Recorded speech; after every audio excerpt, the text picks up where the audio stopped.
Mexico के तट पर कैप्टन कार्लोस सैंटियागो नामक एक शार्क फिन तस्कर पामर नामक एक व्यापारी के साथ अवैध सौदा कर रहा था। तभी एक शक्तिशाली तूफान आया। उसी समय पानी के एक बड़े स्रोत से एक बवंडर उठा, जिससे सैंटियागो की नाव पर दर्जनों शार्क आ गिरी और नाव पर मौजूद सभी लोग, कैप्टन और खरीदार सहित, शार्क के हमले में मारे गए।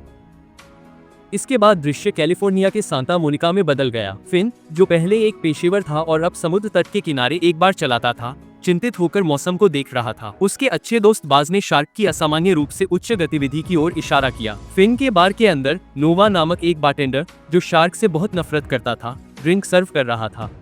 जॉर्ज, एक थोड़ा विकृत लेकिन वफादार ग्राहक, भी वहां था। अचानक पानी में कई शार्क किनारे के पास तैरकों पर हमला करने लगी।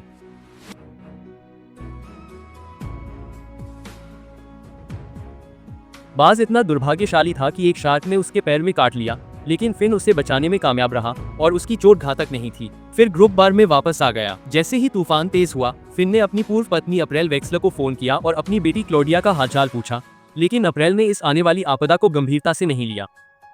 तभी एक शार्क पिरकी से टकराई, लेकिन नोवा ने उसे बिलियर्ड क्यू से मार डाला। आखिरी समय में तूफान ने जमीन पर कदम रखा और एक बड़ी लहर ने सांता मोनिका पियर को तबाह कर दिया, जिससे फिन का बार पूरी तरह से तबाह हो गया। शहर की सड़कों पर बाढ़ का पानी भर गया और इससे भी ज्यादा भयावह ये था कि पानी में भूखी शार्क भरी हुई थी। फिन, बाज, नोवा और जॉर्ज ने अप्रैल और क्लोडिया को बचाने के लिए बेवर्ली हिल्स जाने का फैसला किया। अप्रैल के घर जाते समय उन्हें पानी से भरे हाईवे और बढ़ते पानी में फंसे लोग मिले, इसलिए वे मदद के लिए रास्ते में रुक गए। जल्द ही उन्हें एक कार के अंदर एक कुत्ता फंसा हुआ मिला। जॉर्ज बहादुरी से उसे बचाने के लिए आगे बढ़े। यह नेक काम उनके बार में पहले के चुलबुले व्यवहार के बिल्कुल उलट था। हालांकि कुत्ते को मुक्त करने के तुरंत बाद शार्क से भरी एक बड़ी लहर जॉर्ज की ओर बढ़ी और उसकी तुरंत मौत हो गई। अपने दोस्त को खोने के बाद बाकी तीनों गाड़ी चलाते रहे। उसी समय उन्हें बवंडर की चेतावनी सुनाई दी, जिससे संकेत मिलता था कि और भी बड़ा खतरा आ रहा है। फिन और अन्य लोग ठीक समय पर अप्रैल के उपनगरीय घर पहुंच गए। अप्रैल को इस बात का एहसास नहीं था कि बवंडर आ चुका है, इसलिए उन्होंने उन्हें अंदर नहीं आने दिया। उसी समय एक मैनहोल का ढक्कन हवा में उड़ गया और सीवर से अनगिनत शार्क बाहर निकल आए। अप्रैल के पास उन्हें अंदर जाने देने के अलावा कोई चारा नहीं था। अप्रैल का बॉयफ्रेंड कॉलिन भी घर में था और उसने तुरंत फिन को घमंडी टिप्पणियों के साथ ताना मारा। अचानक बाढ़ का पानी भर गया और पहली मंजिल शार्क के अंदर तैर रही थी। दुर्भाग्य से कॉलिन पर एक शार्क ने हमला किया और उसे खा गया, जिससे उसकी तुरंत मौत हो गई। उनकी बातचीत से हमें पता चला कि फिन और अप्रैल का एक बेटा भी था, जिसका नाम मैट था, जो एक उड़ान स्कूल में था और अब आपदा में फंस गया है। तो ग्रुप ने एक बार फिर से मैट को बचाने के लिए निकलने की तैयारी की। ग्रुप आगे बढ़ता रहा और बाढ़ के पानी में फंसी एक स्कूल बस के पास पहुंचा, जिसमें डरे हुए बच्चे भरे हुए थे। शार्क बस के चारों ओर चक्कर लगा रही थी, जिससे बच्चे और ड्राइवर खतरे में थे। फिन तुरंत एक ओवरपास पर रुका और एक रस्सी की मदद से बस की छत पर चढ़ गया। फिर उसने बच्चों और बस ड्राइवर को एक एक करके रस्सी के सहारे ऊपर चढ़ने में मदद की और सभी को ओवरपास पर सुरक्षित पहुंचाया। हालांकि जैसे ही आखिरी व्यक्ति, बस ड्राइवर रॉबी को बचाया गया, हॉलीवुड साइन का एक बड़ा अक्षर तूफान की वजह से फट गया और आसमान से गिर गया, जिससे ड्राइवर तुरंत कुचल गया। बस को बचाने के बाद नोवा गाड़ी चलाकर ग्रुप को लेकर आगे बढ़ा।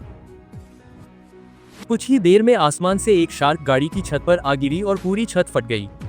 इस अफरा तफरी में उड़ते हुए मलबे की वजह से फिन का हाथ कट गया और गाड़ी बुरी तरह क्षतिग्रस्त हो गई। ग्रुप को गाड़ी छोड़ने पर मजबूर होना पड़ा और कुछ ही सेकंड बाद उनके पीछे क्षतिग्रस्त गाड़ी में विस्फोट हो गया। वे किसी तरह एक और गाड़ी ढूंढकर फ्लाइट स्कूल की तरफ बढ़ गए। फ्लाइट स्कूल पहुंचने पर टीम को मैट मिला, जो वहां शरण लिए हुए था। उसी समय एक अनजान छात्रा छत से आ रही आवाजों की वजह से वहां आ गई। वह बाहर निकली, लेकिन तेज हवाओं ने उसे अपनी ओर खींच लिया। इस समय तक तूफान ने 3 बवंडर बना लिए थे, जिसमें बाढ़ का पानी और शार्क दोनों समा गए थे और वे 3 खतरनाक शार्क से भरे शार्क नाटों में बदल गए। इस नए खतरे का सामना करते हुए टीम ने पास के एक स्टोरेज से उपकरण और सामान इकट्ठा किया, ताकि अपनी योजना को अंजाम दिया जा सके। इस दौरान मैट और नोवा एक दूसरे के प्रति आकर्षित हो गए। नोवा ने मैट को अपने बचपन की एक दर्दनाक कहानी भी सुनाई। वह अपने दादाजी के साथ मछली पकड़ने गई थी जब उन पर शार्क ने हमला कर दिया था। उसके दादाजी और उनके दोस्तों की मौत हो गई और नोवा बाल बाल बच गई। उसके पैर पर शार्क के काटने का एक बड़ा निशान रह गया। इस घटना से पता चलता है कि शार्क के प्रति उसकी गहरी नफरत थी। शार्क नाटो को बेअसर करने के लिए टीम ने एक साहसिक योजना बनाई। मैट, जिसने उड़ान प्रशिक्षण लिया था, नोवा के साथ एक हेलीकॉप्टर उड़ाता था और वे बवंडर के कोर में घर में बने बम गिराते थे ताकि उन्हें नष्ट किया जा सके। उन्होंने तुरंत योजना को क्रियान्वित किया और 2 बवंडरों में सफलतापूर्वक बम गिराए। जिससे बड़े विस्फोट हुए और दोनों बवंडर नष्ट हो गए। हालांकि तीसरा बवंडर सक्रिय रहा, अभी भी हिंसक रूप से चल रहा था। जैसे ही मैट ने आखिरी शार्कनाडो के पास हेलीकॉप्टर उड़ाया, एक विशाल शार्क अचानक उछली और हेलीकॉप्टर के लैंडिंग गियर पर चढ़ गई। नोवा ने उसे दूर करने के लिए बहुत संघर्ष किया। संघर्ष के दौरान वह गलती से हेलीकॉप्टर से गिर गई और सीधे नीचे एक और विशाल शार्क के खुले मुंह में जा गिरी। नोवा के भाग्य को देखकर मैट तबाह हो गया, क्योंकि वह असहाय होकर ऊपर मंडरा रहा था। इस बीच जमीन पर बाज और मैट के दो उड़ान स्कूल के दोस्त बॉबी और लुवेलिन तूफान में फंस गए और उन्हें मृत मान लिया गया।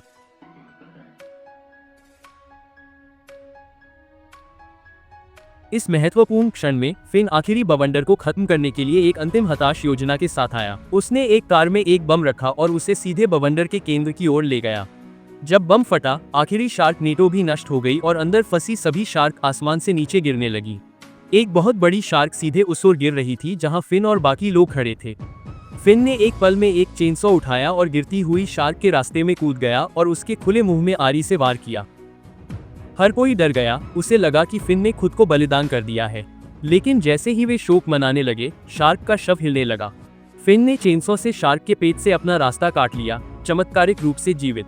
इससे भी ज्यादा अविश्वसनीय बात यह हुई कि जैसे ही वह बाहर निकला, उसने नोवा को बाहर निकाला, जिससे पहले उसी शार्क ने निगल लिया था। यह पता चला कि जब नोवा को निगला गया था, तो उसने अपने साथ रखे चाकू का इस्तेमाल शार्क से लड़ने के लिए किया था, जिससे उसे बचने के लिए कीमती समय मिल गया। इस कष्टदायक घटना के बाद फिन और अप्रैल ने अपने मतभेदों को सुलझा लिया और पूरा परिवार राहत और विजय के साथ एक साथ गले मिला।